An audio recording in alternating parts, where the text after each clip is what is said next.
so much for having me. After the last session that we did together, um, there were quite a few questions, um, and many of the questions, the real answers to those questions, um, is that there are certain types of situations where there is a constructive purpose when one is supposed to speak badly about others. Yes, we've said that under general circumstances, a person should not be speaking badly about other people.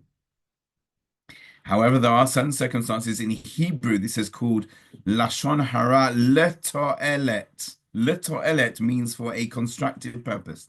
There are times when a person can and a person sometimes must speak up, and in fact, staying silent only perpetuates the problem.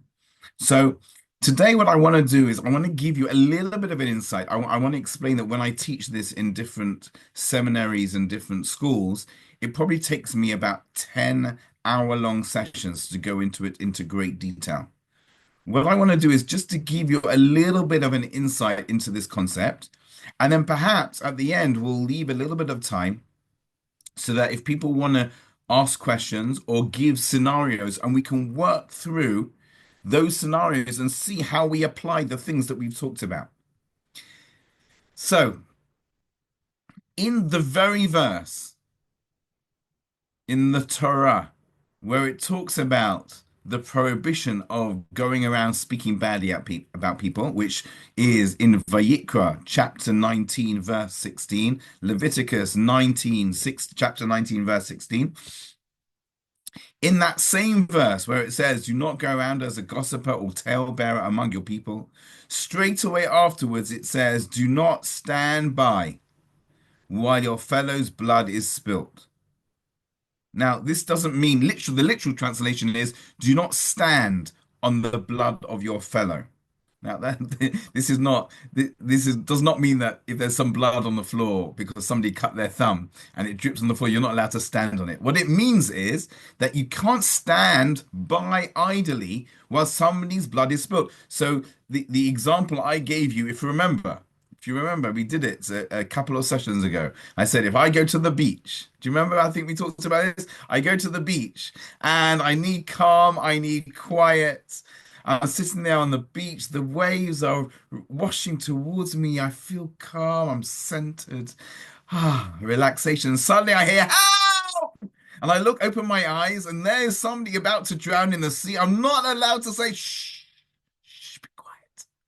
Be quiet. You're disturbing my holiday. I'm not allowed to, but I didn't do anything. Yes, I know it. You didn't do anything. That's the point. According to Jewish law, sitting there and doing nothing when somebody is suffering, even though you didn't actively do anything, it doesn't matter. You should have stepped up. And we gave a couple of sessions ago, we gave an explanation as to why those two laws are next to each other. But the other explanation of why those two laws is next to each other is because you're supposed to read the verse like this. Don't go around as a gossiper among your people, but there are times where you're not allowed to stand silently by while people are being harmed. You have an obligation to speak up. So the two commandments, these two laws are put right next to each other. So you see the balance between them. On the one hand, you shouldn't go around idly gossiping about people for no reason, putting them down, speaking negatively about them. But on the other hand, there are times where you have to speak up. Now, I'm going to give you some practical aspects to this. There are a variety of different types of constructive purpose. For each type, according to Jewish law, in order to be able to say that negative thing about somebody as a constructive purpose, you need to fulfill a set of conditions. We're going to see these conditions. We're going to go through them. But what I want to explain to you is, we've talked before, and I know that many of your other teachers talk about the ritualistic aspects of Judaism, which perhaps do not apply to the B'nai Noach community. Okay? These 7 conditions are not ritualistic. They are logical, and they are like a checklist that we tick off to make sure that we're doing this for the right reason, that what we're doing is actually good and positive. So it's an extremely helpful checklist you'll see as we go through. But before we get to the conditions, let's have a look at the main types of constructive purpose. The first type is where I speak badly about somebody for the good of the listener. Now, this could be to help the listener recover a loss. Let's say I'm walking down the street, it's an icy day. There's a car that veers off the path on the ice and knocks off the side mirror, what we call a wing mirror in England, the side mirror from a parked car. Okay. Now, and then they drove off without leaving a note. Now, would it be Lashon Hara not nice for me to tell somebody that this person damaged a car and then drove off without leaving a note? Yeah, that's a negative thing. I'm speaking negatively about the person. I'm saying they caused damage and they drove off without even owning up to it. That's speaking badly about somebody. But here, what I want to do is I want to try and help the person who's been harmed to recover their loss, right? In such a situation, I'm allowed to. I'm allowed to speak up. I don't have to because the person isn't really a risk for the future, right? I don't think that this guy's going to come back the next day and smash up the car more with his baseball bat. I don't think that's what's going to happen, right? I don't think this person's going to be a dangerous driver in other circumstances. No, it was specific to the time when it was icy and he lost control of the car. I understand this person isn't a danger, so I'm not obligated to go out there and speak about this person's behavior, but I can. I'm allowed to go and help the person who has had their car damaged, tell them I got the number plate of the person who did it, and then they can pursue them to try and get them to pay the money or to cover the insurance or whatever it happens to be. That would be about something that happened in the past. Or there are times where I'm trying to help the listener by warning them of prospective harm. Now, harm can happen in many ways. It can be that I know that somebody is coming to punch you in the face. It could be that I know somebody is coming to steal something from you. Or it could be I know that you're about to go into business with somebody that has a track record of really bad business behavior, illegal stuff, stealing from the till, not working well, having a terrible interaction with other workers, fighting all the time. All of these situations, I can see you're getting yourself into a harmful situation, and I want to warn you about it to stop you getting into that situation. Or let's say you're starting to date somebody, and I know from previous situations, I know enough about this person that this person is dangerous. I don't mean for the light stuff like, oh, he picks his nose. I don't mean that. Okay, fine, he picks his nose. You'll sort that out. You'll work it out between you, okay? You'll either get used to it or he'll change for you. I don't know, okay? But I mean the serious stuff. Serious stuff, right? People who are abusive or have manipulative and controlling, strong manipulative controlling tendencies, severe anger to the point of violence, heavy addictions to things that mean that they don't really live in the. These people should not. When I say heavy, I don't mean smoking. I mean heavy drugs, um, heavy addictions to gambling, heavy addictions to intimacy. All of these sorts of things, the person can't function in a relationship because their addiction comes first before anything. In such a situation, if I'm aware that you're getting involved with somebody like that, I have an obligation to step in. I have an I can't sit quietly while you're about to get harmed, and you don't even realize it. You don't realize what's going on. I have to try and help you. That's an obligation. Ah, but I'm not allowed to speak Lashon Hara. Yeah. But the second half of the verse tells you that there are times you have to step in because somebody you can't stand quiet, sit there quietly while somebody else is being harmed. You have to step in. So that's the first type of Lashon Hara for a constructive purpose.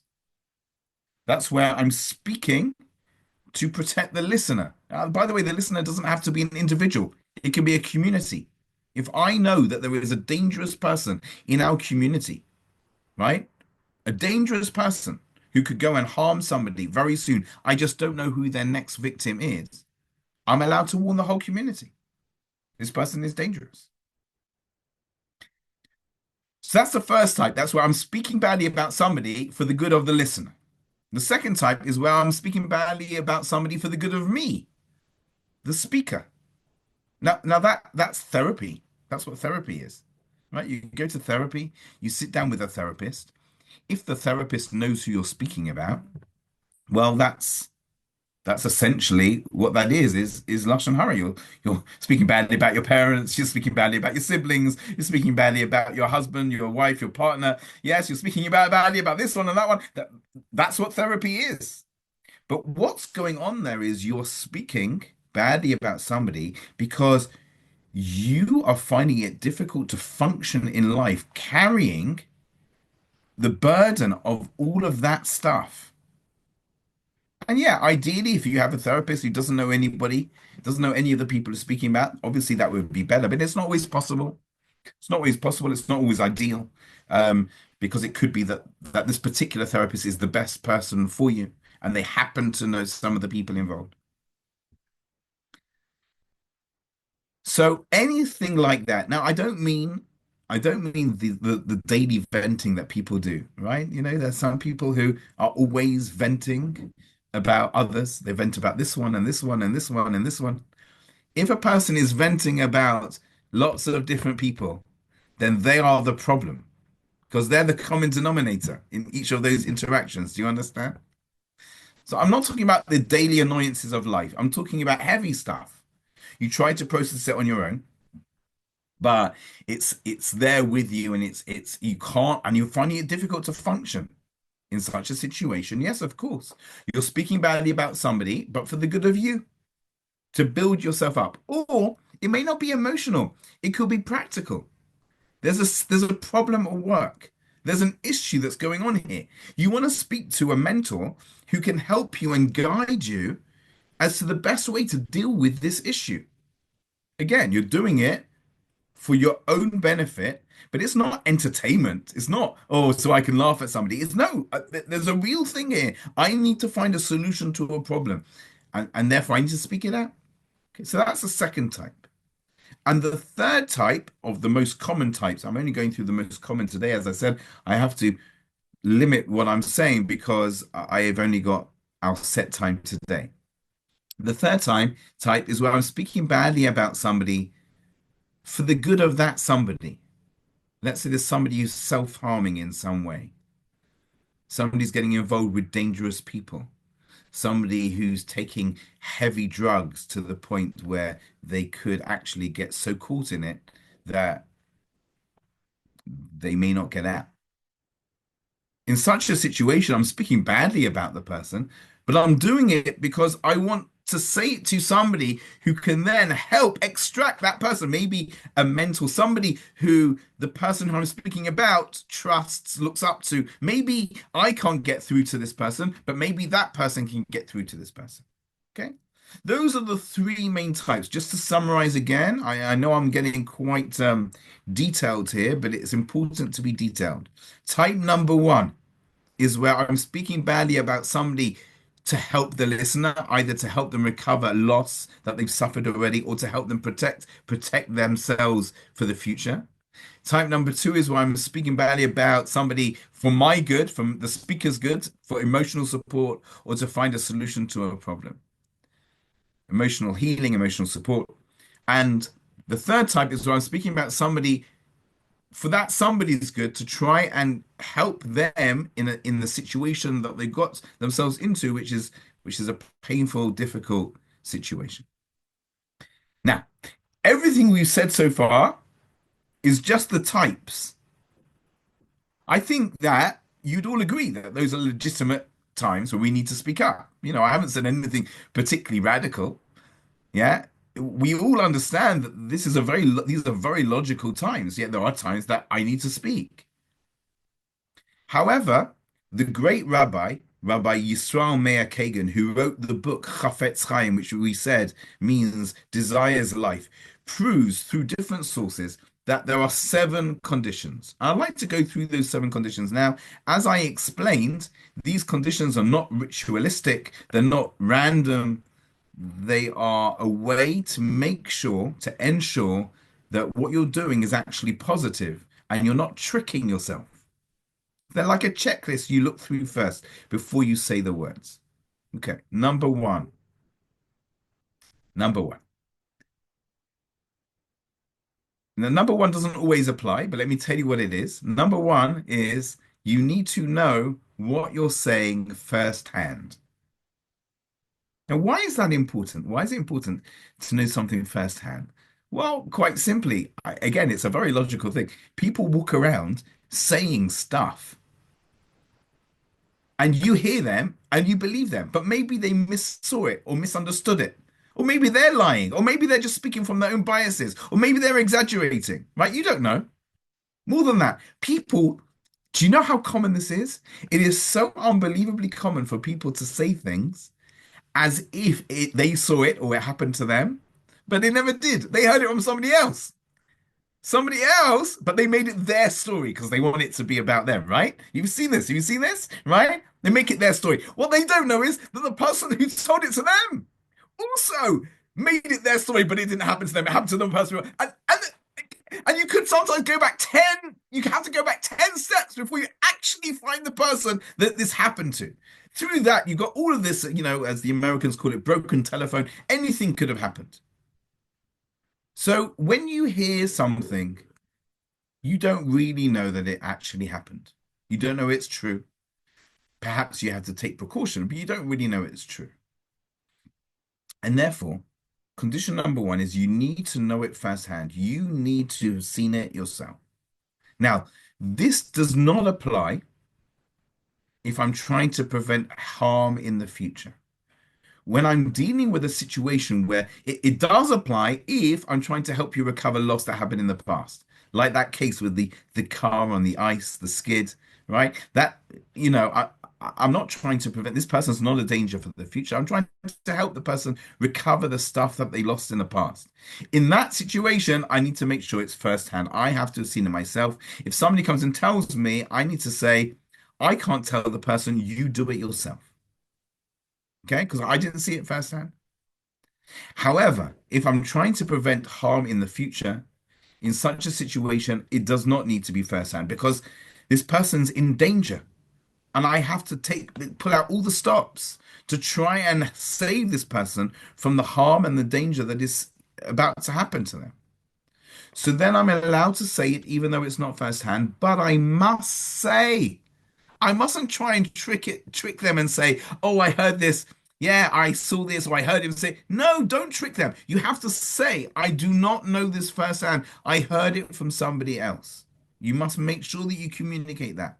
So condition number one is either know it firsthand, or if you're trying to save somebody from future harm, it doesn't have to be firsthand, but you must say, I don't know this firsthand. Go and do more research yourself if you want. Okay. That's condition number one. I would call that know, as in KNOW. No. Know the facts. Condition number two is understand. Number one is know, and number two is understand. It's not good enough just to know something. You could have seen something, but who says you really understood what was going on there?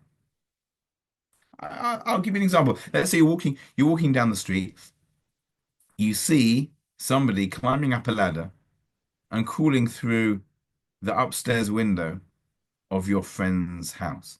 What do you do? What do you do? You call the police or your friend, right? Yes, straight away. Now, let's say you did that. You called the police. You couldn't get through to your friend. You called the police, and then you went on with your day. And then a week later, you saw the same guy who was going up the ladder, walking through your neighborhood. Now you want to tell everybody this guy is a thief. Oh, but 1 second. Oh, what are you doing? You're labeling this person a thief because you saw him climbing up a ladder? Find out what was going on first before you give him a label like that. So to stop it straight away in the moment, of course, you should call the police or your friend. But now to go around giving him a name and a label of a thief, that's terrible. just based on that. Find out. Do you know what could have happened? It could be that your friend got locked out of her home and she couldn't get in. And she called somebody else that she knows who's got a really, really tall ladder. And because there was a window upstairs that was slightly open, and this guy was gonna go climb through and open the door, and it was all done with. And because you were not careful enough to understand what you saw, and you just went around giving this person, defaming this person based on what you saw, you've now destroyed this person's life.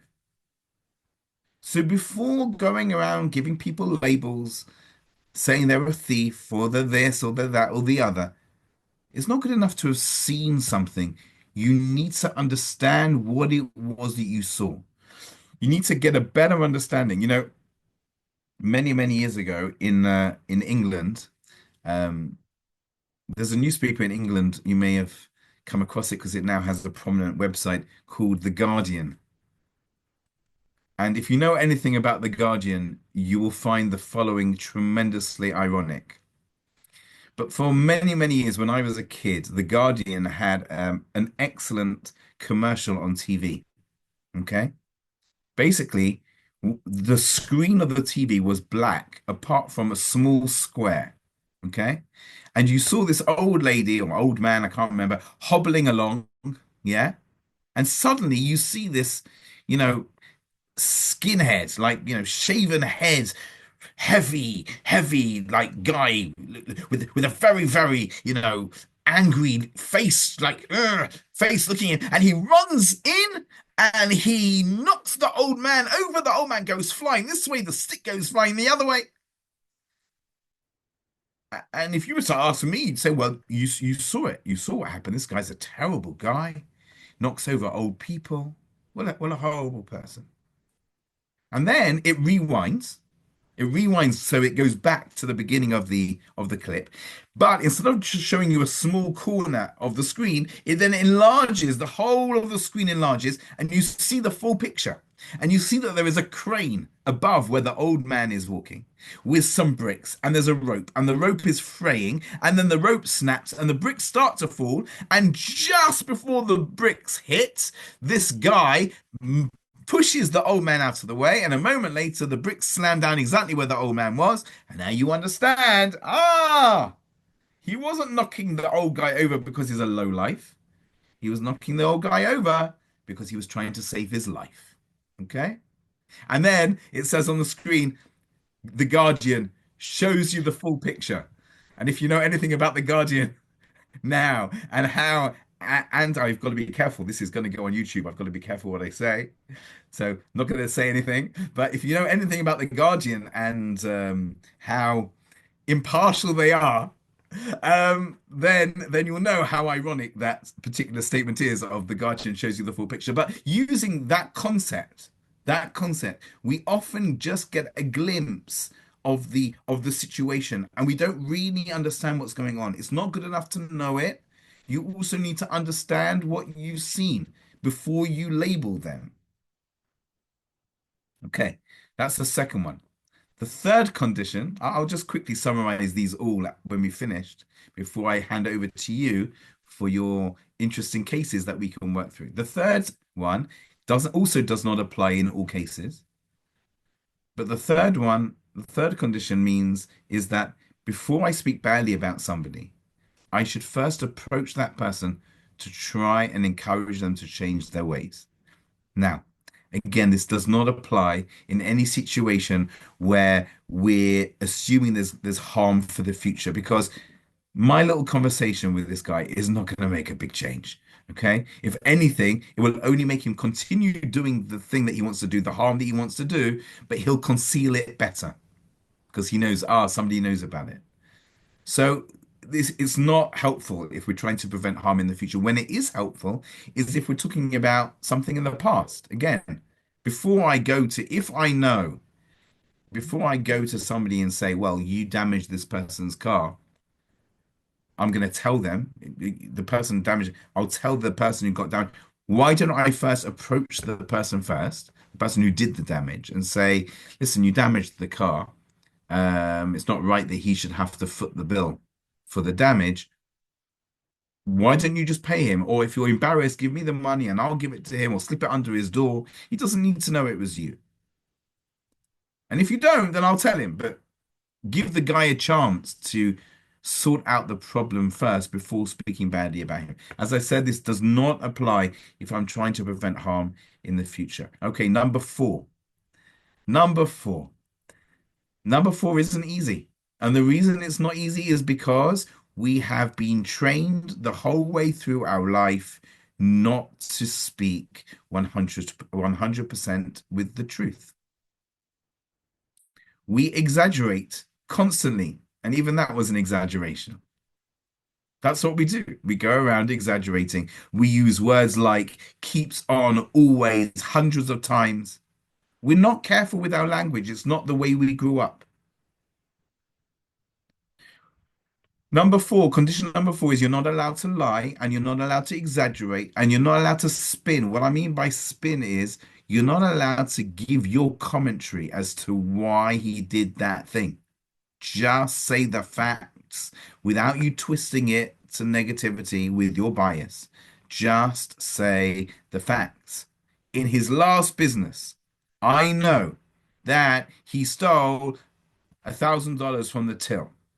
Those are facts. Don't exaggerate. Don't say thousands and thousands and thousands, or he kept on stealing. Don't say that. Say what you know accurately without, don't say why. Don't give your spin, and he did that because he's an evil, good for nothing. No, no, no. Just say the facts without exaggeration. And it's hard. It's hard. Nevertheless, it's something that we have to start training ourselves to do, to be more accurate with our words. That's number four. Number five,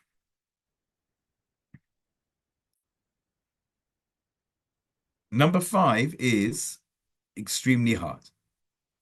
Number five is you need to make sure you're saying this stuff for the constructive purpose that you have in mind. Right? Before you started, there was a constructive purpose. You have to be doing it for that reason and not out of anger and revenge. Now, one of the problems is that often, if you know information about somebody and you want to warn somebody else about that somebody, the reason you know that information is because you suffered from them. That's how you know. But if the reason why you're saying to this next person is because of that anger and revenge, then I was once asked a question. I don't know if you're aware, I don't know what you know, but are you aware that religious Jewish married women cover their hair? Are you aware of that concept? Some of you may be. And many of them wear a certain type of wig, which in Yiddish we call a sheitel or a shaitel. But for the purposes of this discussion, we'll call it a wig. Okay? Now, the wig business in the Orthodox Jewish community is quite big because, every married woman wants a wig. So there's a lot of business there. And it's not just the making of the wig, there's also the washing and the drying and the setting of the wig, which needs to be done every 2 to 3 months or sometimes more frequently, depending on what you're doing with your wig. Okay. Now, somebody came to me once to ask me the following question. He said to me, my wife took her wig to the wig washer and setter, right? I don't know what the how you'd call them, the the hairdresser, but the hairdresser of wigs, right? So and and when she got it back, the ends were singed. So in other words, she'd sort of obviously blow dried or used a straightener for the wig, and the ends of the hair were burnt. Now, wigs are not cheap. These good quality wigs with you know, we're not talking about the real hair wigs and they're made in, they're not cheap.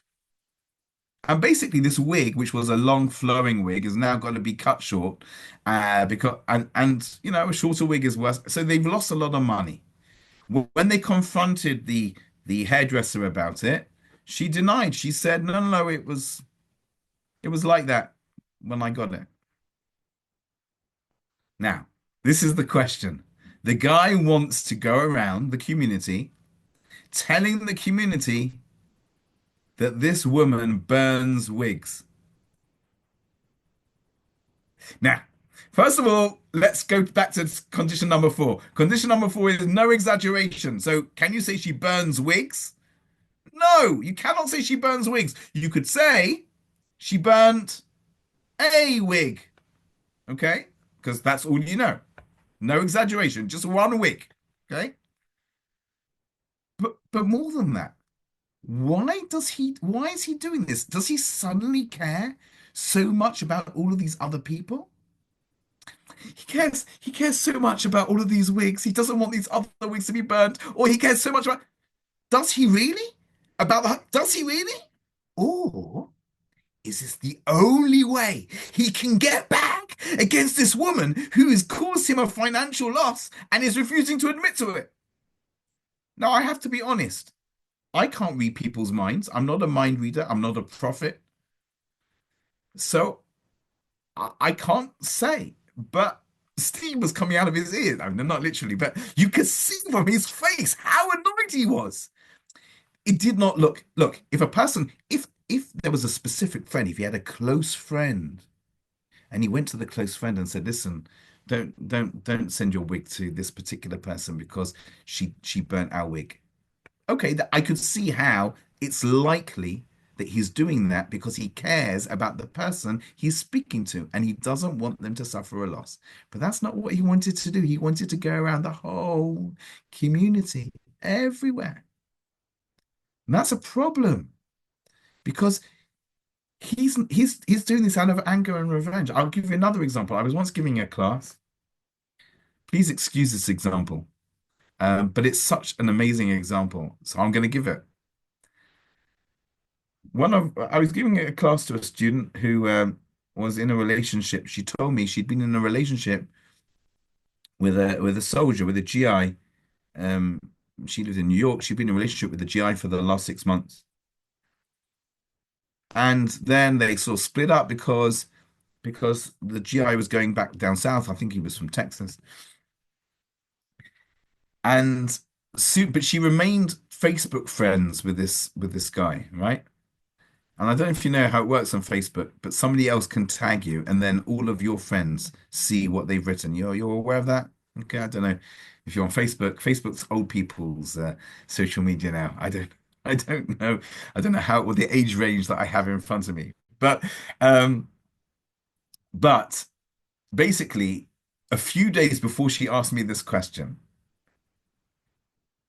she saw that her ex was tagged in a post.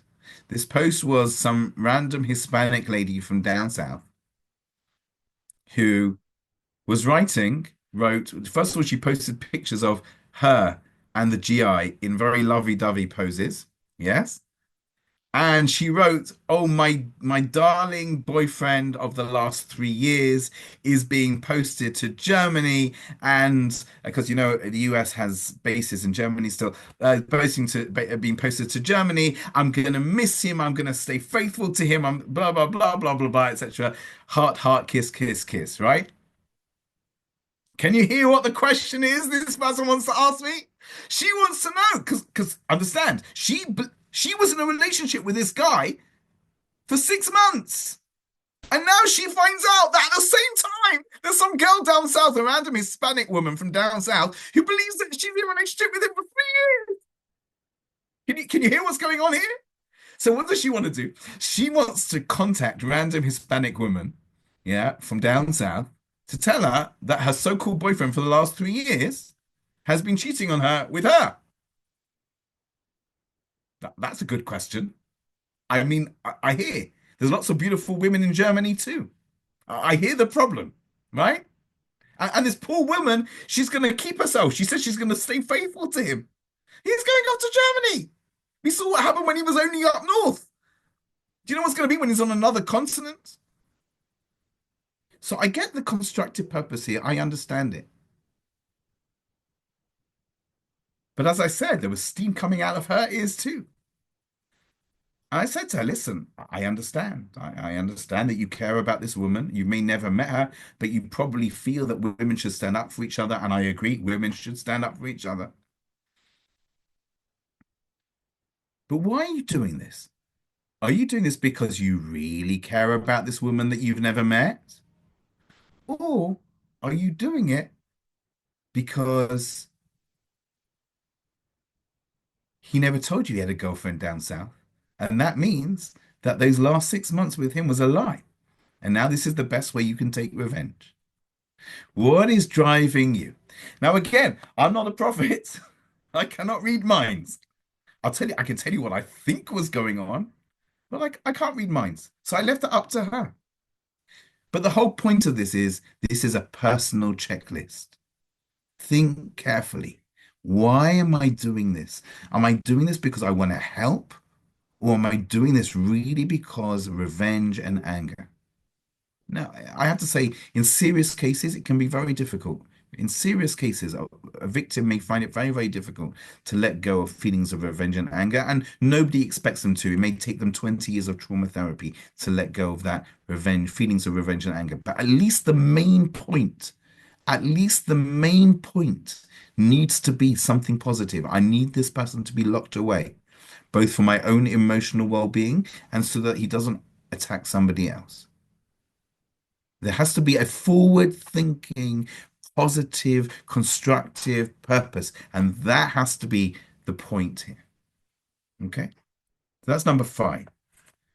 Number six is a person before they say the Lashon Hara, before they say the negative speech, they should think carefully, is there some other way that I can reach this constructive purpose, that I can reach the aim that I'm aiming for here without speaking badly about the person? Give it some thought. Is there another way I can achieve this? And by the way, this also means, can I say it without mentioning the person's name? Can I go to a therapist who's just as good, who doesn't know the people I'm speaking about? Can I speak to somebody about the situation when they've got no idea who I'm speaking about? Because that's not Lashon Hara if they've got no idea who I'm speaking about. Or if I need to speak it out with two people, don't say it to three people. Three people don't need to know. If I can achieve the constructive purpose just by saying to two, don't say it to three. That's an extra piece of negative speech if somebody else hears it. So that's number six. Number seven is not easy for me to define. The best way I can say it, condition number seven, is it can't be that the outcome for the person I'm speaking about is so negative that it goes way beyond what he deserves. So, as an example, I'll give you an example. It's an extreme example, but just as an example, so you can see what we're talking about. In certain Middle Eastern countries, if you are caught stealing, I believe you still have your hand removed. Is that true? I believe that's still the case in certain, definitely for a second offense. If a person is caught stealing as a second offense, I believe still in some countries they have a hand chopped off. I hope they do it with anesthetic. I don't know. Now that's way beyond. We believe that stealing is wrong. We do not believe in chopping people's hands off. In the Torah, when it says a hand for a hand, an eye for an eye, a tooth for a tooth, all of that, our sages explain. We have an oral law that is an explanation of the written Torah. And all of those things mean financial payments, damages. A hand for a hand means you work out, you calculate how much this person has suffered, how much loss of learnings, loss of earnings, how much it's going to impact their life moving forward. You work that out financially. In other words, you work out the financial worth of a hand or the financial worth of an eye, and that is what the person has to pay. It doesn't mean actually chopping the person's hand off. You probably have, if you know scripture, you probably have come across that verse. It is not what it means. Okay. In fact, one of the most integral aspects, if you are moving away from Christianity towards the B'nai Noach family, one of the most integral things to know is that you cannot learn the written Torah and assume that what's written there is supposed to be taken literally when it comes to laws. What you need to do is you need to read it together with the commentary that comes with it. The commentary that was given verbally to Moses on Mount Sinai at the same time, right? Anyway, so those are the seven conditions. Let's quickly run through them.